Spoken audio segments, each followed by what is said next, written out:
안녕하세요. 오늘은 교류 회로를 분석할 때 쓰이는 페이저 애널라시스에 대해서 다뤄보도록 하겠습니다. 먼저 이 페이저가 뭐냐면은 복소 좌표 평면이죠. 여기를 실쓰고 여기를 허스에 대한 그런 숫자로 허스 추기라고 했을 때 어떠한 숫자를 그려서 여기 값을 A라고 하고 여기 값을 B라고 해서 어떤 숫자가 A 플러스 B야인데 이것을 이렇게 표현하지 않고 이 각도를 이용하고 이 길이를 L이라고 해서 L 이러한 방식으로 표현하는 방법을 페이저 표현법이라고 합니다. 그래서 회로를 분석할 때 이 페이저가 어떻게 쓰이는지를 저희가 설명드리고 이게 왜 편리한지에 대해서는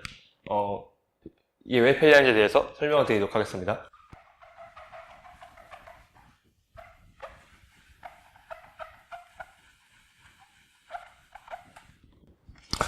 페이저 애널라시스는 주파수가 시간에 따라 변하는 그런 전류값이나 전압값이 들어가 있는 함수를 분석할 때 쓰이는데 함수가 아니라 회로를 분석할 때 쓰이는데 이때 저희가 가정하는 것이 이러한 회로가 있다고 가정했을 때 저희가 이 전압 소스가 전압을 이렇게 DC처럼 쭉 주는 게 아니라 시간에 따라 변하는 그런 교류 전압을 준다고 생각하겠습니다. 그러면은 얘는 이러한 꼴로 나타날 코사인이나 사인 나타날 수 있는데 저희는 코사인 사용하도록 하겠습니다. 그래서 특정한 진동수를 가지고 이렇게 계속 변화하는 전압값을 줄 것입니다. 이때 또 저희가 생각해 줄 것이 이 크기만 생각해 준 게 아니라 페이저에 왔으면은 그 위상이라는 걸 생각해 줘야 되거든요. 그러니까 위상이 뭐냐면은 페이저를 표현했을 때 나타나는 각도의 차이를 말합니다. 예를 들어 제가 A 오메가 T가 있는데 제가 이 전압의 위상을 세타 B로 나타내겠습니다. 그리고 여기는 제가 그냥 암호가 있을 수 있는데 저항도 있고 캐패시도 있고 여러 가지 있다고 해서 Z라고 표현하고 이 Z에 흐르는 전류값을 나타내도록 하겠습니다. 이때 저희가 페이저 애널리시스를 할 때 가정하는 중요한 게 뭐냐면은 바로 이 회로가 AC 스테디 스테이트에 있다고 가정하는 것입니다. 이 AC 스테디 스테이트가 뭐냐면은 한 전압 소스에 이 오메가라는 진동을 가지고 있을 때 거기에 디펜던트한 거기에 종속되는 모든 변수 다른 이 전압이든 전류든 모든 것이 오메가나 진동수를 가지고 진동하는 것이 AC 스테디 스테이트입니다. 그래서 이 I를 표현하면은 코사인 오메가 T 플러스 전류의 위상차를 이렇게 세타 I로 쓰도록 하는데 이 오메가가 같다는 것이 AC 스테디 스테이트에 있다고 말하는 것이고 이것이 성립해야지만이 이 페이저 애널리시스를 쓸 수 있는 것입니다. 그래서 지금 간단하게 페이저 애널리시스가 왜 쓰일 수 있는지에 대해서 말씀드렸고요. 이제 페이저 애널리시스가 뭔지를 설명드리도록 하겠습니다. 먼저 페이저 애널리시스란 아까 말씀드렸다시피 말씀 안 드렸죠? 죄송합니다. T 도메인에 있는 서킷, 즉 시간에 따라 변하는 서킷이죠. 그런 걸 흔히 AC 서킷이라고 하는데 그 서킷을 어디로 변해주냐면은 F 도메인이라는 곳에 변해주는 것입니다. 이 F는 주파수죠. 보통 저희가 교류 회로에서 저희가 그런 전압값이나 전류값의 그래프 그릴 때 보통 이런 T에서 볼티지의 변화값을 보기 위해서 이렇게 그린다고 하면은 이걸 F 도메인으로 가져오게 되면은 이거와 전혀 다른 형태가 나오게 됩니다. 예를 들어서 보통은 이렇게 약간 직각으로 이렇게 되는 경우가 많고요. 그래서 페이저 애널리시스를 하려면은 F 도메인으로 T 도메인에 있는 것을 어떻게 페이저 도메인 하고 어떻게 페이저 도메인을 변화하는지 알아야 합니다. 그래서 편리하게 말씀드리면은 페이저 애널리시스 하는 방법은 첫 번째로 T 도메인에 있는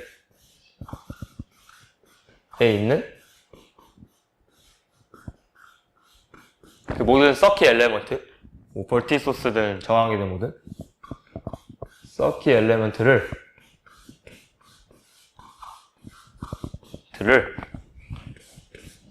페이저 도메인으로 옮기는 것입니다. 자, 이건 어떻게 하는지 제가 곧 말씀드릴 거고, 이 다음에는 저희가 그 평소에 지금까지 했던 그런 회로 분석 방법에 똑같아요. 이제 루프 애널리시스나 노드 애널리시스나 세버닝 또 슈퍼포지션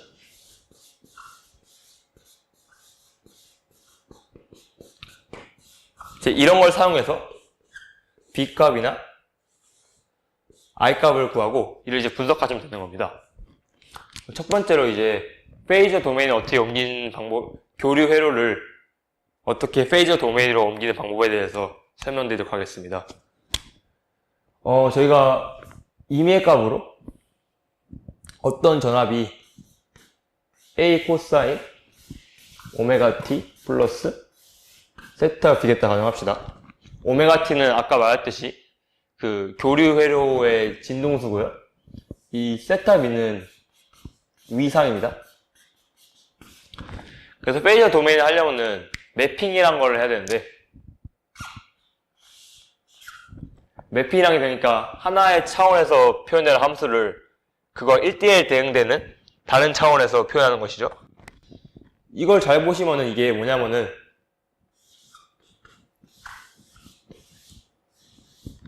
이 J 오메가 T 플러스 세타 이거 곱하기 A 다음과 같이 나타낼 수 있습니다. 그러니까 이 J 오메가 T 플러스 세타 곱하기 A의 리얼 파트, 그러니까 허스 파트 빼고 실수인 부분만 뺀 게 바로 이거죠. 이거랑 이거는 1대1 대응입니다. 그러면 또 생각이 드는 것이 여기 안에 있는 것 중에 이게 이 J 오메가 T 곱하기 이 세타 나타날 수 있는데, 사실 이 부분은 저희가 회로를 구할 때 전압이든 전류든 뭐 캐패시터나 인덕터든 다 똑같은 오메가 T를 가지고 있을 거란 말이에요. 그럼 저희가 뭐 전류를 구할 때 이걸 할 때 이건 다 갖고 있는 거니까 굳이 저희가 고려해 줄 필요 없겠죠? 그냥 저희가 아까 가정하였듯이 AC 스테이트가 성립하니까. 그래서 얘를 또다시 대응시켜줘서 이걸 가로 안 쳤네요. 그래서 다음 같은 경우가 나옵니다. 이 J 세타가 다시 표현해보자면 코사인 세타 플러스 J 사인 세타죠. 그래서 이거를 복소 좌표에 표현해보면은 아까 제가 말씀드렸듯이 이쪽이 리얼 파트고 이쪽이 이미지너리 파트인데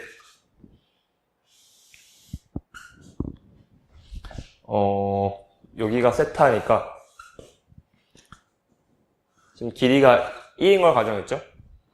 그러면은 리얼 파트가 코사인 삼각비를 이용해서 코사인 세타고 이미지너리 파트가 이것이 사인 세타로 나오는 그런 함수가 나오는 걸, 그런 숫자가 나오는 걸 알 수 있습니다. 이게 무슨 뜻이냐면은, 저희가 A를 써도 안 써도 되는데,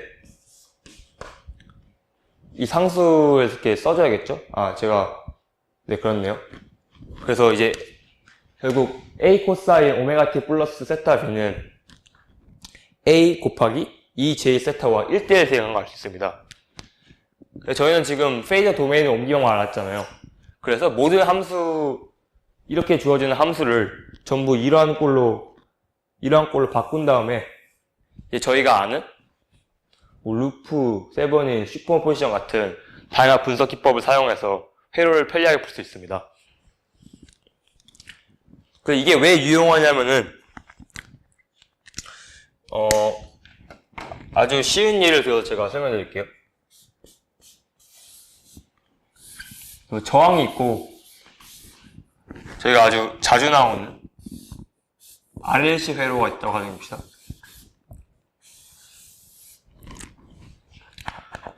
자, 여기에 흐르는 전류의 값을 구하려면은 T도메인에서 구하려면 저희는 2차 미분 방식을 풀어야 돼요.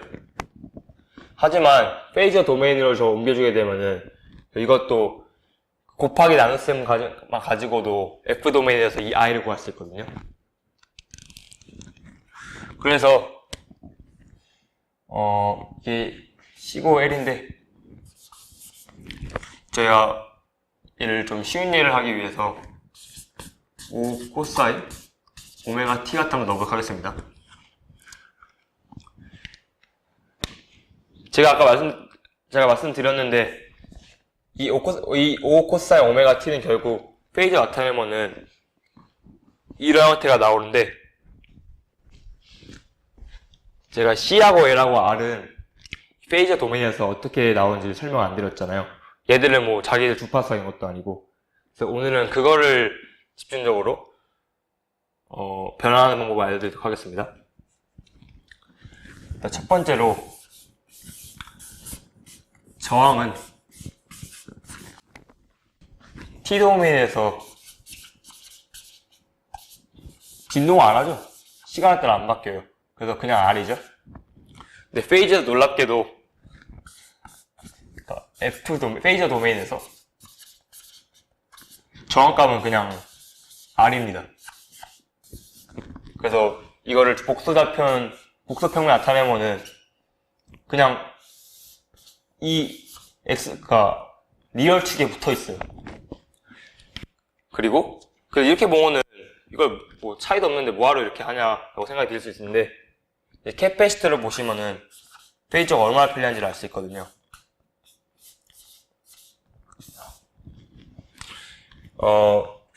페이저가 캐패시터에서 T도메인은 그냥 C죠.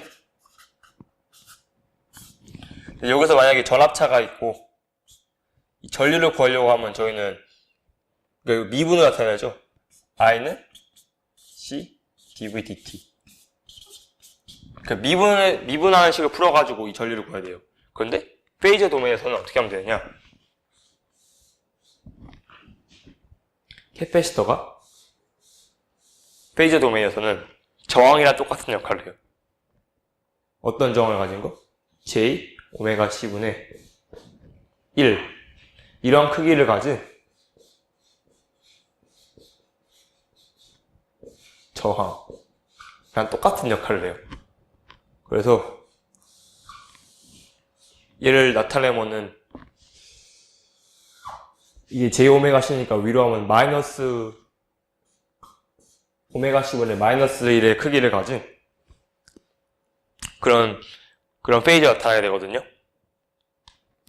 그래서 이게 얼마나 편리하냐면은 크기를 가진 이게 J 오메가 C분의 1의 크기를 가진 저항으로 행동하기 때문에 제가 전압 차이를 알아요. 그러면은 그냥 이 전류를 구하려면은 I는 B네 1분의 J 오메가 C로 오메가 법칙이 성립하거든요. 오메가 법칙은 정말 대단한 게 S 도메인이든 T 도메인이든 페이저 도메인 상관없이 성립해요. 그래서 그냥 이렇게 그냥 저항에 흐르는 그냥 전류 구하듯이 이렇게 매우 쉽게 구할 수 있습니다. 그리고 잠깐 인덕터를 계산하기 위해서 옮겨 쓸게요.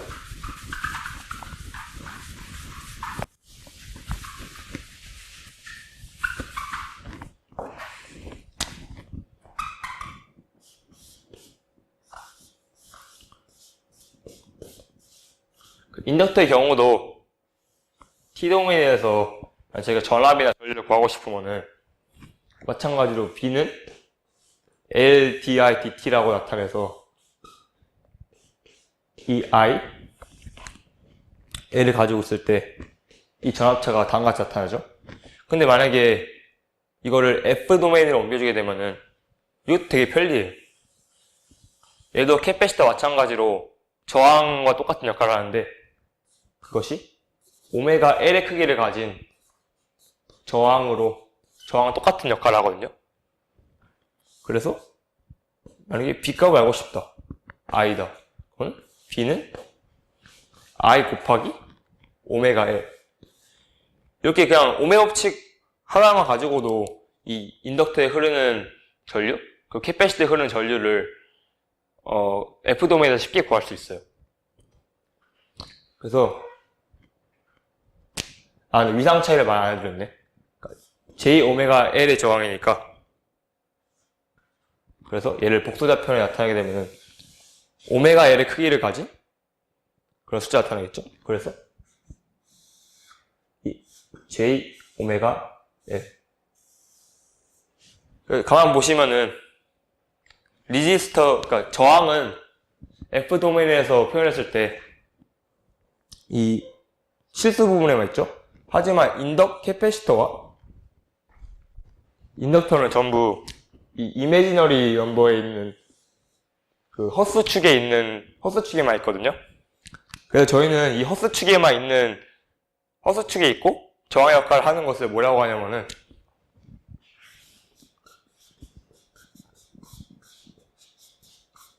임피던스라고 해요. 왜 임피던스라고 하냐면은 이 저항 같은 경우에는 저희가 전류를 흘려주게 되면은 그 전류를 소모하거든요. 하지만 임피던스는 저항 역할을 하지만 저항은 아니에요. 그래서 전류를 소모를 못해요.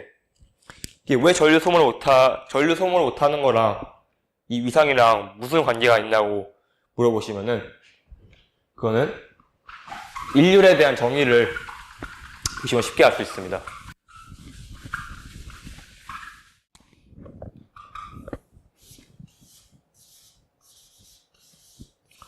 자, 일률에 대한 정의는 아시다시피 B 곱하기 I잖아요. 그래서 제가 예를 들어서 어떤 회로가 있는데 거기에 처음에는 제가 어떤 임의의 Z가 있다고 생각해봤습니다. 임피던스가. 그래서 둘 다 AC 스테디 가정하기 때문에 주파수는 똑같겠죠. 하지만 위상은 같은지 안 같은지 몰라요. 제가 계산을 해봐야 되겠죠. 그래서 B 곱하기 I를 해보면은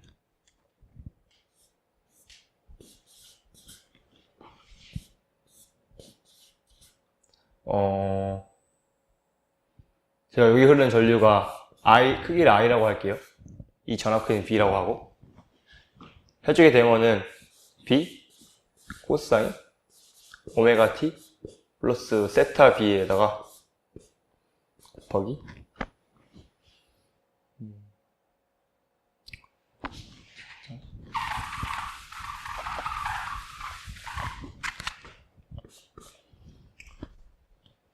그래서 B의 전압의 크기를 B라고 해놓고 I의 크기를 I라고 해놓은 다음에 이 파워를 계산해 볼게요. 그렇게 되면 B 곱하기 I 상수도 앞에 나오고 코사인 값은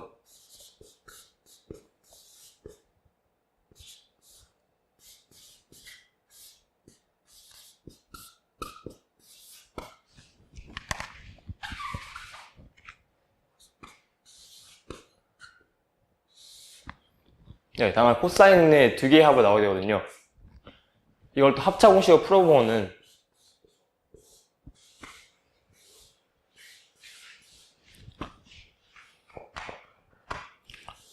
얘 더한 거죠.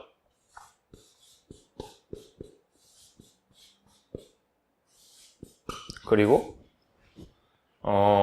두 각도를 펴준 차이, 그것은 코사인, 이제 밑에 쓸게.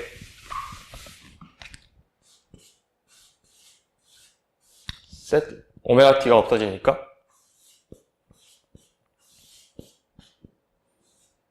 네, 당같이 나오게 되죠. 근데 저희가 보시면 지금 보통 파워를 구할 때 저희가 보통 많이 구하는 게 평균, 시간에 따른 평균적인 일률이잖아요. 이걸 구하게 되면은 뭐가 되냐면, 이거 정의가 뭐냐면 파워를 특정한 시간 ta, tb로 적분해 주는 건 해준 다음에 얘를 tb-t를 나눈 건데, 이 에버리지 파워는 한 주기당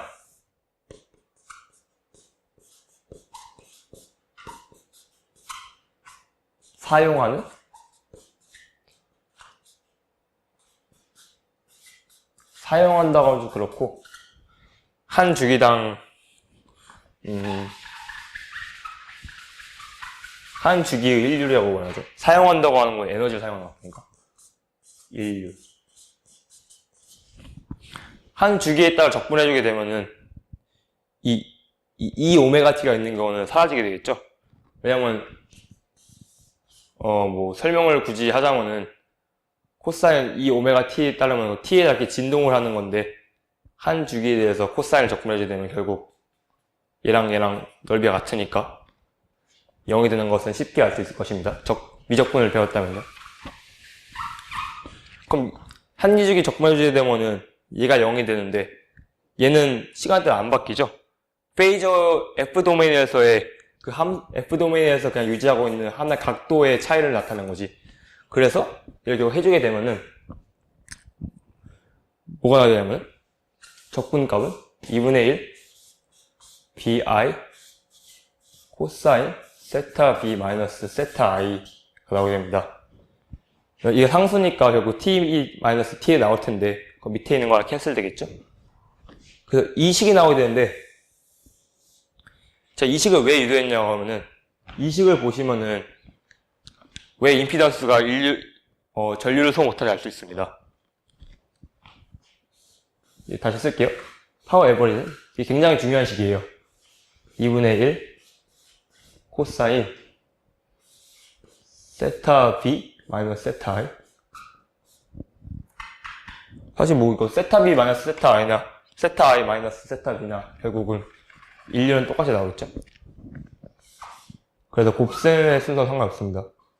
파워를 계산할 때는 이렇게 나올 텐데, 제가 아까 말씀드린 것처럼 여기를 보실게요.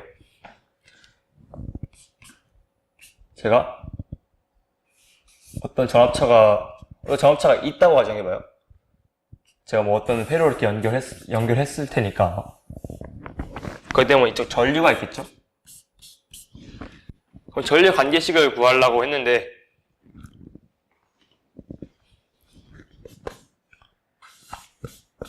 전류 크기는 무시하고, 그러니까 세타 b와 세타 i를 이 값을 하면 되겠죠?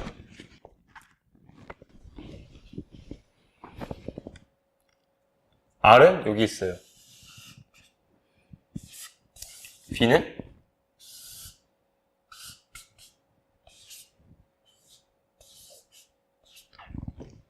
당연히 가지고 있어요. 그러면은 페이저로 계산해보면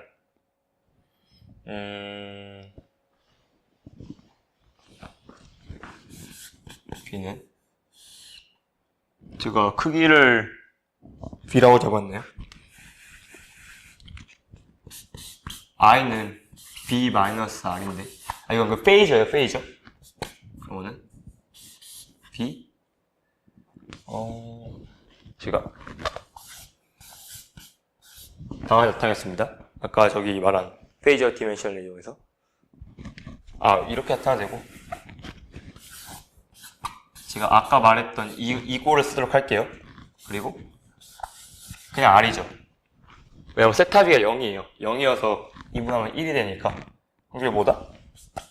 B분의 R 2J 세타 B다. 동호는 전류인데 위상차가 세타 B예요. 그럼 이때 얘를 그려보면은 뭐 B는 R이니까 제가 색깔 구분을 위해서 얘가 전류가 되겠죠. 그래서 알 수 있는 거는 세타 전류하고 전압하고 전류에 위상 차이가 없어요. 그렇기 때문에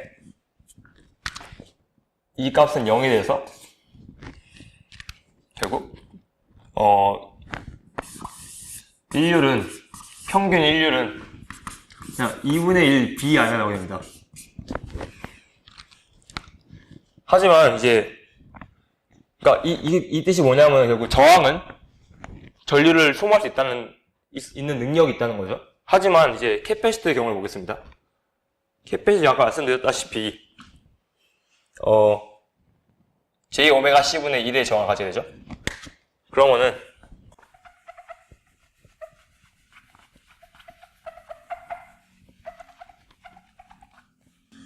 제가 B는 그냥 똑같은 전압을 줬다고 가정할게요. 여기서 J 오메가 C죠. 1분의 J 오메가 C죠. 왜냐면 저항 크기 아니까 저항을 나눠주면. 그래서 얘를 계산해보면 아까 제가 저항을 계산할 때 썼던 위상차를 그대로 쓰도록 하겠습니다. 그럼 얘를 전개해보시면 이렇게 나오고 곱하기 J 오메가 C인데 이 B랑 오메가랑 C는 상수잖아요. 그런데 이 J가 뭐냐면은 J를 그려보면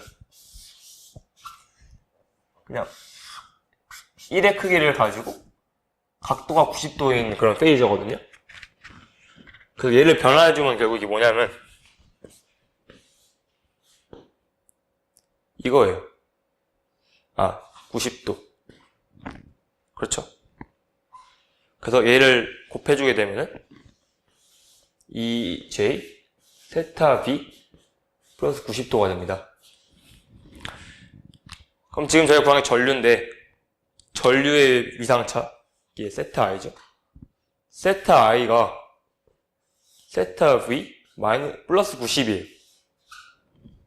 그럼 이 값이 결국 코사인 마이너스 90도 나오게 되죠.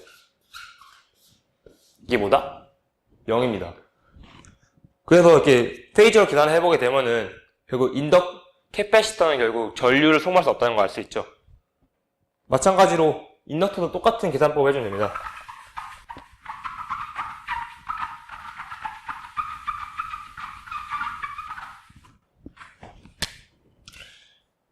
인덕터에서는 임피던스 크기가 J 오메가 L이기 때문에 이렇게 해주게 되면 이제 바로 쓸게요. 이제 익숙해졌을 테니까 이 J 세타 B가 나오고 여기는 J 오메가 L인데 아까 말씀드렸다시피 J는 2J 90도입니다. 그 밑에 들어가 있으니까 결국 이걸 계산해주게 되면 저희는 전류가 오메가 1분의 V 그리고 2J 세타 V 마이너스 90도라고 할 수 있습니다. 이게 세타 I이기 때문에 결국 세타 B와 세타 I 차는 90도가 돼서 다시 평균 일률 0이 되게 되죠. 이처럼 페이저 애널리시스 쓰면은 이 캐패시터와 인덕터에 흐르는 전압과 전류를 쉽게 알 수 있을 뿐만 아니라 일률이 결국 0이란 것. 왜 임피던스가 전류 및 전압 소모를 안 하는지를 쉽게 증명할 수 있습니다.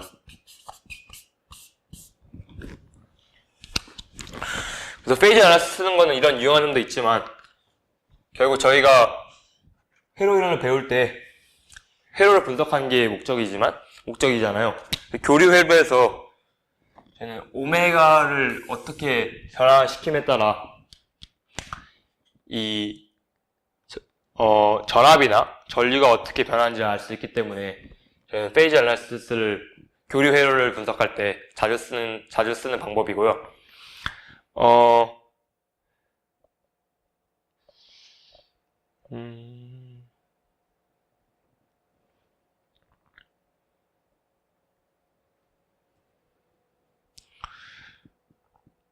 그래서 RLC 회로에서 만약에 그 직렬일 때, 그러니까 DC일 때는 저희가 2차 비교 방정식을 풀어야겠지만 RLC 저항과 캐패시터 인덕터가 있을 때 교류 전압을 주게 되면은 그때는 페이즈 애널리시스 쓰셔가지고 오메가에 따른 그런 전압과 전류 차이를 쉽게 구할 수 있습니다. 네, 오늘은 페이즈 애널리시스에 대해서 다뤄봤고요. 다음 시간에 뵙겠습니다.